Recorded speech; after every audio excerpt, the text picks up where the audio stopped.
Hello all, welcome back to my channel. So ఈరోజు నేను మీ ముందుకి ఇంకొక జాబ్ నోటిఫికేషన్తో వచ్చేసా. సో ఈ జాబ్ నోటిఫికేషన్ వచ్చేసి పూర్తిగా టీచింగ్ ఫీల్డ్ సంబంధించిన జాబ్ నోటిఫికేషన్, అది కూడా ఆర్మీ పబ్లిక్ స్కూల్స్లో ఈ పోస్టింగ్ అనేది జరుగుతుంది. సో మీరు ఈ వీడియో పూర్తిగా చూస్తే ఈ నోటిఫికేషన్ని డీటెయిల్గా ఎక్స్ప్లెయిన్ చేశా. సో ఈ వీడియోలో మనం ఎలిజిబిలిటీ ఏంటిది, ఎవరెవరు అప్లై చేయొచ్చు, ఎగ్జామినేషన్ ప్యాటర్న్ ఏంటి, తర్వాత ఎగ్జామినేషన్ సెంటర్స్ ఏంటి, తర్వాత శాలరీ ఏంటి, జాబ్ ప్రొఫైల్ ఎలా ఉంటుంది, ఇవన్నీ మాట్లాడుకుందాం. సో ఫస్ట్ మనకు వీళ్ళు ఈ నోటిఫికేషన్ అనేది 10th సెప్టెంబర్ రోజు రిలీజ్ చేయడం జరిగింది. అలాగే మనకు లాస్ట్ డేట్ ఆఫ్ అప్లికేషన్ వచ్చేసి 25th అక్టోబరు. సో అలాగే మనకు ఈ పబ్లిక్ స్కూల్స్ అనేటి అండర్ మిలిటరీ అథారిటీస్ కింద అండ్ అఫిలియేటెడ్ టు సిబిఎస్ఈ కింద ఉంటాయి అన్నట్టు. సో దీనికి వచ్చేసి మనకు 8,000+ వేకెన్సీస్ అనేటి వీళ్ళు అనౌన్స్ చేశారు. అంటే డిఫరెంట్ మిలిటరీ స్కూల్స్లో, అంటే ఒక్క దగ్గర కాదు, ఇండియాలో ఉన్న త్రూఅవుట్ ఇండియాలో ఉన్న డిఫరెంట్ మిలిటరీ స్కూల్స్లో ఈ పోస్టింగ్ అనేది జరుగుతుంది. సో మనకు ఫస్ట్ సెలక్షన్ ప్రొసీజర్ వచ్చి చూసుకుంటే ఇక్కడ 2 టైప్స్ ఉంది, regular and fixed term. Regular అంటే పర్మనెంట్, ఫిక్స్డ్ అంటే మనకు కాంట్రాక్ట్ బేసిస్ అన్నట్టు. సో ఇలా సెలక్షన్ ప్రొసీజర్ చూసుకుంటే first online screen testing OST అనేది మనకు అప్లికేషన్ ఎవరైతే ఫిల్ చేసిన ఎలిజిబుల్ క్యాండిడేట్స్కి వీళ్ళు ఆన్లైన్ స్క్రీన్ టెస్టింగ్ అనేది చేస్తారు. సో అది 23rd నవంబర్ 2024, 24th అలాగే 25th అనేది reserve day. So the test shall be conducted centrally online those. అంటే ఇది మనకు సెంట్రల్గా ఈ ఎగ్జామినేషన్ అనేది వీళ్ళు కండక్ట్ చేస్తున్నారు. ఎగ్జామినేషన్ అయిపోయినాక మనకు ఒక స్కోర్ కార్డ్ అనేది వీళ్ళు రిలీజ్ చేస్తా అంటున్నారు. సో అది మనకు లైఫ్ టైం వ్యాలిడిటీ, అంటే మళ్ళీ ఇంకొకసారి ఈ నోటిఫికేషన్ పడ్డా మీరు మళ్ళీ ఇంకోసారి కూడా ఈ స్కోర్ కార్డ్ పెట్టి అప్లై, అంటే మనకు పోస్టింగ్స్కి డైరెక్ట్ అప్లై చేసుకోవచ్చు.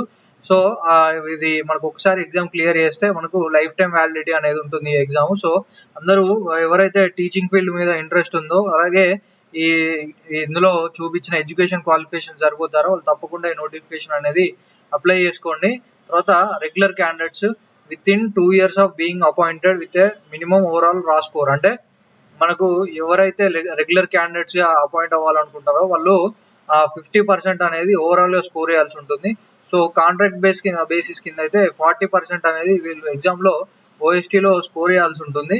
సో క్వాలిఫైడ్ ఎలిజిబుల్ కండిషన్స్, మనకి ఎవరైతే ఆల్రెడీ క్వాలిఫై ఉంటారో వాళ్ళకు కూడా ఇదే కండిషన్స్ అప్లై అవుతాయని వీళ్ళు చెప్పారు. సో ఎగ్జామ్ ఎవరు రాయొచ్చు అంటే మనకు ఆల్రెడీ ఎవరు రాసి వాళ్ళు స్కోర్ అయితే ఇంప్రూవ్ చేసుకోవాలనుకుంటున్నారో వాళ్ళు, తర్వాత విష్ ఆప్టెంట్స్, ఇప్పుడు ఎవరైతే TGT రాసి PGTకి అప్డేట్ అయిదాం అనుకుంటున్నారో వాళ్ళు కూడా మనకు రాయొచ్చు అని వీళ్ళు చెప్తున్నారు నోటిఫికేషన్లో. తర్వాత దీనికి ఎగ్జామినేషన్ అయితే ఎవరైతే క్లియర్ చేస్తారో ఇంటర్వ్యూ ఉంటుంది. సో ఇంటర్వ్యూ అనేది మనకు నోటీస్ బోర్డ్ అనేది మనకు ఎవరైతే 50% 40% క్రైటీరియా ఫిల్ చేస్తారో వాళ్ళకి ఇంటర్వ్యూ అనేది జరుగుతుంది. తర్వాత call for interview on the selection board. Candidates apply for regular post interview, మనకు రెగ్యులర్ పోస్ట్ అప్లై చేసిన వాళ్ళకు సెంట్రల్ సెలక్షన్ బోర్డు, అలాగే కాంట్రాక్ట్ బేస్కి అప్లై చేసిన అంటే క్వాలిఫై అయిన వాళ్ళకి లోకల్ సెలక్షన్ బోర్డు నుండి ఇంటర్వ్యూ అనేది జరుగుతుంది. తర్వాత evaluation of teaching skills and computer proficiency, ఇది కూడా ఒకటి మనకు ఇంకొక ఇంటర్వ్యూ అయిపోయినాక దాంట్లో సెలెక్ట్ అయిన వాళ్ళకి evaluation of teaching skills and computer proficiency, ఇది కూడా ఒక టెస్ట్ లాంటిది. సో 15 మార్క్స్ ఉంటాయి. సో ఇవన్నీ క్లియర్ చేసిన వాళ్ళకి మనకు పోస్టింగ్ అనేది ఇవ్వడం జరుగుతుంది. So the interview shall be a group of schools called cluster. అంటే మనకు ఇంటర్వ్యూస్ అనేవి ఒక గ్రూప్ ఆఫ్ స్కూల్స్ క్లస్టర్ అంటారంట వీళ్ళు. సో దానికి జరుగుతాయి. And the selected candidates for only the regular category may be appointed in any one of the schools in that cluster. So మనకు regular category కింద ఎవరైతే సెలెక్ట్ అవుతారో సో వాళ్ళకు ఏదో ఒక స్కూల్లో వీళ్ళు పోస్టింగ్ అనేది ఇస్తా అని చెప్తున్నారు. So candidates who receive a letter of appointment for post of teacher in any category are required to police verification. So ఇది మనకు కాల్ లెటర్ వచ్చినాక ఫాలో అవ్వాల్సిన ప్రొసీజర్ చెప్తున్నారు. So guidelines for conduct the online screening test, అంటే guidelines ఎలా ఉంటుంది మనకు online screen testing అనేది ఇక్కడ వీళ్ళు మెన్షన్ చేశారు. మీరు ఒకసారి ఈ నోటిఫికేషన్ మనకు మీరు త్రో వెళ్తే వాళ్ళకి మనకు ఈ నోటిఫికేషన్ అంతా మీకు క్లియర్గా అర్థమవుతుంది. సో ఇది 2 years బ్యాక్ రిలీజ్ అయిన పోస్ట్, మళ్ళీ ఇప్పుడే రిలీజ్ అయ్యాయి. సో తప్పకుండా అందరూ అప్లై చేసుకోండి. సో ఇక్కడ ఎడ్యుకేషన్ అంటే మనకు క్వాలిఫికేషన్ క్రైటీరియా చూసుకుంటే PGD వచ్చేసి, అంటే PGD పోస్టులకు అయితే పోస్ట్ గ్రాడ్యుయేషన్ ఉండాలి, 50% అగ్రిగేట్ BED. తర్వాత TGT అయితే గ్రాడ్యుయేషన్ ఉంటే సరిపోద్ది. So 50% BEd. తర్వాత ఆర్టీఆర్ అంటే మనకు 2 year ఒక డిప్లొమా కోర్స్ ఉంటుంది. తర్వాత PD, PET bridge course NCET recognised institution నుంచి చేయాల్సి ఉంటుంది. తర్వాత in addition to minimum aggregate percentage mentioned in the table above, candidate should have scored no less than 50% marks in each of the subject in which they have graduated, post graduated. So వీళ్ళు చెప్పేది ఏంటంటే మనం ఏదైతే subject చూస్ చేసుకుంటున్నామో మన గ్రాడ్యుయేషన్లో దానిలో 50% కన్నా marks అనేది తక్కువ ఉండద్దు అని పోస్ట్ గ్రాడ్యుయేషన్లో కానీ గ్రాడ్యుయేషన్లో కానీ వీళ్ళు ఇక్కడ చెప్తున్నారు. సో తర్వాత మనకు మళ్ళీ చూసుకుంటే ఇది క్వాలిఫికేషన్ క్రైటీరియా అన్నట్టు. తర్వాత ఏజ్ అండ్ ఎక్స్పీరియన్స్ మనం చూసుకుంటే 40 years దాకా మనకు ఫ్రెషర్స్ అనేది ఏ ఎక్స్పీరియన్స్ లేకుండా కూడా వీళ్ళు యాక్సెప్ట్ చేస్తున్నారు. 45 years అయితే 5 years ఎక్స్పీరియన్స్, 50 years వాళ్ళకైతే 7 years ఎక్స్పీరియన్స్, 57 years వాళ్ళకైతే 9 years ఎక్స్పీరియన్స్. సో ఇదైతే మీరు గుర్తుపెట్టుకోండి, మనకు 40 years ఉన్న వాళ్ళకు నో ఎక్స్పీరియన్స్ అయితే అవసరం లేదు, మనకి ఎక్స్పీరియన్స్ అయితే అవసరం లేదు. సో మనకు ఎడ్యుకేషన్ క్వాలిఫికేషన్ క్రైటీరియా అయితే ఫుల్ఫిల్ అయితే మీరు తప్పకుండా దీనికైతే అప్లై చేసుకోండి. సో మళ్ళీ మనకు ఇక్కడ చూసుకుంటే నెక్స్ట్ ఆన్లైన్ ఎగ్జామినేషన్ అనేది ఎలా కండక్ట్ చేస్తారు, మెథడ్ ఆఫ్ ఇది ఎంసీక్యూ ఫార్మాట్ అండి. తర్వాత ర్యాండమ్లీ జనరేటెడ్ అంటే మీరు చూస్ చేసుకున్న సబ్జెక్ట్ లో ర్యాండమ్ గా క్వశ్చన్స్ జనరేట్ అవుతాయి, అవి ఎంసీక్యూ క్వశ్చన్స్ అన్నట్టు. తర్వాత లిస్ట్ ఆఫ్ ఎగ్జామినేషన్ సెంటర్స్ మనకు 20 ఇది for each category there some list of examination centre. Okay, తర్వాత for each category there will be 1 question paper of 200 marks, అయ్యి 1 question paper for PRT and 1 question paper in each subject of for PGT and TGT as well. So మనకు ఇక్కడ ఉన్న list of కింద వీళ్ళు కొన్ని list of subjects అనేవి mention చేశారు. So దాంట్లో ఉన్న ప్రతి ఒక్క సబ్జెక్ట్ కి 200 marks అనేది ఒక క్వశ్చన్ పేపర్ అనేది వీళ్ళు ఇస్తా అని చెప్తున్నారు. So the question paper will have 200 questions for 1 mark each, and for each correct response the candidate will be awarded. So ఒక్క కరెక్ట్ ఆన్సర్ కి 1 mark ఇస్తారు. సో అలాగే ఒక నెగిటివ్ ఆన్సర్ కి 1/4 mark అనేది వీళ్ళు డిడక్ట్ చేస్తారు. The result would be generated absolute summary. So మనకు రిజల్ట్స్ అనేది ఎలా ఇస్తారంటే questions offered, questions attempted plus questions not attempted. So ఇవన్నీ బేస్ చేసుకొని మనకు 21 days తర్వాత వీళ్ళు ఒక ఫైనల్ స్కోర్ కార్డ్ అనేది రిలీజ్ చేస్తా అని చెప్తున్నారు. సో మనకు 250 అనేది duplicate final score card can be obtained special request. Okay, next registration. So registrations అనేటిది ఇక్కడ 10th September నుండి 25th September వరకు. Candidates are strongly advised not to log in any other website. So మనకు ఇదాన్ని 10th September to 25th October అనేది మనకు వీళ్ళు applications accept చేస్తున్న డేట్. తర్వాత అప్లికేషన్ చేసుకొని మన దగ్గర recent photograph, signature, proof of 10th mark sheet, birth certificate, so Aadhaar card, mobile number, email ID, so ఇలాంటివి మనకు తప్పకుండా ఉండాలి. తర్వాత candidates can apply for more than 1 post, అంటే మనకు దగ్గర మల్టిపుల్ పోస్ట్ కి అప్లై చేసుకోవచ్చు అని వీళ్ళు చెప్తున్నారు. అంటే పీజీటీ, టీజీటీ కూడా అప్లై చేసుకోవచ్చు. తర్వాత mark question 10% of the total number of question paper each subject as per the blue print of the subject will be provided PDF format upload website. So మనకు 10% of questions అనేది already వీళ్ళు PDF లో upload చేస్తా అని చెప్తున్నారు. So దానిలో 10% of mark questions అని వస్తాయి. సో ఇది అందరికీ ఒక వండర్ఫుల్ ఆపర్చునిటీ, ఎందుకంటే 10% ఆఫ్ క్వశ్చన్స్ వీళ్ళు ఆల్రెడీ లీక్ చేస్తున్నారు అన్నట్టు. సో మనము తప్పకుండా ప్రిపేర్ అయితే మనకి జాబ్ వచ్చే అవకాశం చాలా ఉంటుంది. సో తర్వాత అడ్మిట్ కార్డ్స్ అనేటి వీళ్ళు ఎగ్జామ్ ముందు రిలీజ్ చేస్తారు. తర్వాత ఇక్కడ వీళ్ళు టెనేటివ్ టైమ్ లైన్స్, అంటే మనకి ఎగ్జామినేషన్ ప్యాటర్న్ ఎలా జరుగుతుందో ఇక్కడ వీళ్ళు టైమ్ లైన్స్ ఇచ్చారు. 10th September to 25th October మనకు అప్లికేషన్స్ యాక్సెప్ట్ చేస్తారు. 12th November కి అడ్మిట్ కార్డ్స్ రిలీజ్ చేస్తారు. 23rd and 24th November examinations. 25th November ఏమో రిజర్వ్ డేట్, అంటే ఈ రెండిట్లో ఏదైనా ఒక డే మిస్ అయితే 25th రోజు వాళ్ళు ఎగ్జామ్ కండక్ట్ చేస్తారు అన్నట్టు. సో రిజల్ట్స్ అనేవి 10th December, అంటే with in a span of 3 to 4 months లో మనకు ఈ కంప్లీట్ రిక్రూట్మెంట్ ప్రాసెస్ అనేది కంప్లీట్ అయిపోతుంది.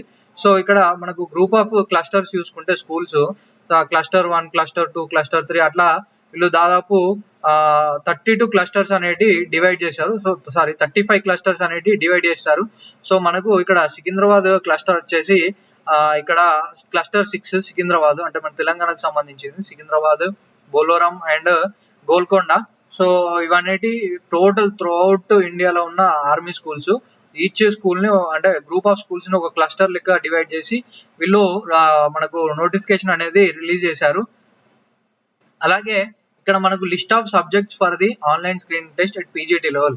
ఎవరైతే పీజీటీ ఎగ్జామ్ రాద్దాం అనుకుంటున్నారో వాళ్ళు ఈ లిస్ట్ ఆఫ్ సబ్జెక్ట్స్ అనేటి చూస్తూ, అంటే ఈ లిస్ట్ ఆఫ్ సబ్జెక్ట్స్ అనేటి వాళ్ళు మెన్షన్ చేశారు. అంటే ఈ list of subjects me graduation లో ఉంటే మీరు ఎగ్జామ్ కి ఎలిజిబుల్.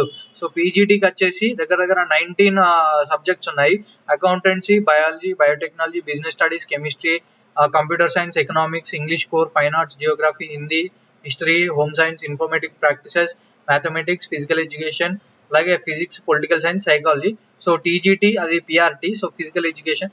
ఇలా వీళ్ళు గ్రూప్ ఆఫ్ సబ్జెక్ట్స్ కూడా, అంటే లిస్ట్ ఆఫ్ సబ్జెక్ట్స్ కూడా వీళ్ళు ఇక్కడ రిలీజ్ చేశారు. సో మనకి ఇక్కడ minimum qualification for teachers in army public school. So PGT eligible teaching, అంటే మనకు పీజీటీ ఎవరైతే ఎలిజిబుల్ అని ఇక్కడ వీళ్ళు క్లియర్ గా మెన్షన్ చేశారు. పోస్ట్ గ్రాడ్యుయేట్ టీచర్, సో వాళ్ళకి 2 years integrated post graduate MA MSc, అంటే వాళ్ళు తప్పకుండా ఎంఎస్సి చేసి ఉండాలి. తర్వాత గ్రాడ్యుయేషన్ అనేది కూడా మాస్టర్స్ అండ్ గ్రాడ్యుయేషన్ అనేది చేసి ఉండాలి. సో సబ్జెక్ట్ అంటే వీళ్ళు చూస్ చేసుకున్న సబ్జెక్ట్స్ వీళ్ళు ఇక్కడ లిస్ట్ ఆఫ్ సబ్జెక్ట్స్ మెన్షన్ చేశారు. సో ఈ లిస్ట్ ఆఫ్ సబ్జెక్ట్స్ లోనే వేకెన్సీస్ ఉన్నాయి కాబట్టి మీ మాస్టర్స్ ఈ సబ్జెక్ట్ లో ఉంటే మీరు తప్పకుండా ఈ పోస్ట్ అనేది అప్లై చేసుకోండి. తర్వాత మనకు పీజీటీ పోస్ట్ అంటే మనకు ఇది ఈ పీజీటీ పోస్ట్ కి వీళ్ళు ఇక్కడ ఎడ్యుకేషన్ క్వాలిఫికేషన్ రిలీజ్ చేశారు. So PE or BTech computer science IT from recognised university. So ఎవరైతే BE BTech computer science IT వాళ్ళకు ఇది ఒక వండర్ఫుల్ ఆపర్చునిటీ అని చెప్పుకోవచ్చు. వీళ్ళకు ఆర్మీ పబ్లిక్ స్కూల్స్ లో టీచింగ్ మనకు వేకెన్సీస్ అనేవి వీళ్ళు అప్లై చేసుకోవచ్చు. తర్వాత ఎంఎస్సి చేసిన వాళ్ళు కూడా కంప్యూటర్స్ లో, తర్వాత post graduate diploma in post computers లో పోస్ట్ గ్రాడ్యుయేషన్ చేసిన వాళ్ళు, సో వీళ్ళు కూడా మనకు ఎలిజిబుల్ అన్నట్టు. తర్వాత పీజీటీ ఇన్ఫర్మేటిక్స్ పారాటిక్స్, వీళ్ళకు కూడా ఇన్ఫర్మేటిక్స్ ప్రాక్టీసెస్, వీళ్ళు కూడా మనకు బీఈ బీటెక్ కంప్యూటర్ సైన్స్ అడుగుతున్నారు దీనికి కూడా. సో ఎక్స్పీరియన్స్ అనేది ఎటువంటి అవసరం లేదు. తర్వాత ఫిజికల్ ఎడ్యుకేషన్ మనకు మాస్టర్ డిగ్రీ అనేది తప్పకుండా అడుగుతున్నారు. దేంట్లో బ్యాచిలర్ ఆఫ్ ఫిజికల్ ఎడ్యుకేషన్ లో మనకు మాస్టర్స్ అనేది ఉండాలి, గ్రాడ్యుయేషన్ అనేది కూడా ఉండాలి తప్పకుండా. సో తర్వాత టీజీటీ వచ్చేసి మనకు 4 years ఆఫ్ ఇదే. ఈ టీజీటీ పోస్టులకు చాలా మంది అప్లై చేసుకోవచ్చు. ఎందుకంటే దీనికి ఓన్లీ మనకు గ్రాడ్యుయేషన్ ఉంటే సరిపోతుంది, మాస్టర్స్ ఉండడం అవసరం లేదు. అలాగే 4 years ఆఫ్ ఇంటిగ్రేటెడ్, అంటే మనకు తప్పకుండా ఈ లిస్ట్ ఆఫ్ సబ్జెక్ట్స్ మనకు ప్రతి ఇయర్ లో ఉండాల్సిందే. సో వాళ్ళు మాత్రమే అప్లై చేసుకోవాలి. ఈ నోటిఫికేషన్ అనేది 2 years బ్యాక్ పడ్డది. సో మనకు మళ్ళీ ఇప్పుడే పడ్డది. మనకు శాలరీ చూసుకుంటే 60,000 అబోవ్ ఉంటుంది స్టార్టింగే. సో తప్పకుండా ఎవరు ఈ ఛాన్స్ మిస్ చేసుకోకండి. ఎందుకంటే వీళ్ళు ఇంకొకటి కూడా ఇక్కడ లాస్ట్ లో మెన్షన్ చేసింది అని అంటే, వీళ్ళు ఎగ్జామ్ క్లియర్ కాకపోయినా కూడా ఒకవేళ అంటే క్యాండిడేట్స్ ఫుల్ఫిల్ కాకపోతే మనకు ఎగ్జామ్ క్లియర్ అయిన వాళ్ళకు కూడా వీళ్ళు మనకు ఏం చేస్తారంటే, ఒకవేళ మీ కంప్యూటర్ ప్రొఫెన్సీ టీచింగ్ స్కిల్స్ బాగుంటే వీళ్ళు అండర్ కాంట్రాక్ట్ బేసిస్ తీసుకుంటామని ఇక్కడ నోటిఫికేషన్ లో మెన్షన్ చేశారు. సో అలాగే సెక్షన్ వెయిటేజెస్ చూసుకుంటే సెక్షన్ ఏ వచ్చేసి basic GK and current affairs, తర్వాత సెక్షన్ బి మనం చూస్ చేసుకున్న ఈ సెక్షన్ బి వచ్చేసి పీడియాలజీ కరికులం ఎడ్యుకేషన్ పాలసీస్ మీద. సో సెక్షన్ సి వచ్చేసి అకాడమిక్, అంటే మన చూస్ చేసుకున్న సబ్జెక్ట్ మీద. అలాగే మనకు ఆన్లైన్ స్క్రీనింగ్ ఇట్లా ప్రతి ఒక్కరికి అలానే ఉంటుంది. సో మనకు 3 దాంట్లో పీజీటీ టీజీటీ ఏదైనా కూడా ఇలానే ఉంటుంది. సో 3 sections ఉంటాయి. అలాగే మనకు లిస్ట్ ఆఫ్ ఎగ్జామినేషన్ సెంటర్ చూసుకుంటే ఇక్కడ హైదరాబాద్ ఉంది మన తెలుగు స్టేట్స్ కి. సో తర్వాత సో ఇది నేను పూర్తిగా ఈ నోటిఫికేషన్ అనేది ఎక్స్ప్లెయిన్ చేశా. అలాగే మీకు ఇంకేమైనా డౌట్స్ ఉన్నా కూడా నాకు కామెంట్ సెక్షన్ లో పిన్ చేయండి. మనకు ఒక ఇన్స్టాగ్రామ్ పేజ్ కూడా ఉంది. సో దానిలో పిన్ చేసినా కూడా నేను తప్పకుండా మీకు డౌట్స్ క్లారిఫై చేస్తాను.